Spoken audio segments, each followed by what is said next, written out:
பூக்களை செடி கொடியின் பொருள் என்று நினைத்திருந்தேன். பூவை உன்னை பார்த்த பின்னே பூக்களின் மொழி அறிந்தேன்.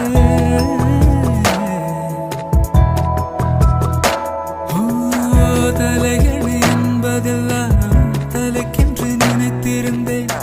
தலைவனை பிரிகையிலே தலையணை துணை எறிந்தேன். திப்பந்தம் போன்றவன் நான் தீபம் என்று ஆகிவிட்டேன். புயலுக்கு பிறந்தவன் நான் தென்றல் என்று மாறிவிட்டேன். கருங்கலை போன்றவன் நான் கற்பூரமாகிவிட்டேன். சந்திரனை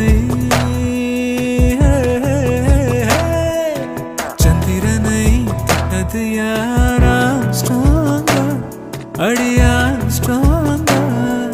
சத்தியமாய் தொட்டது யார் நான்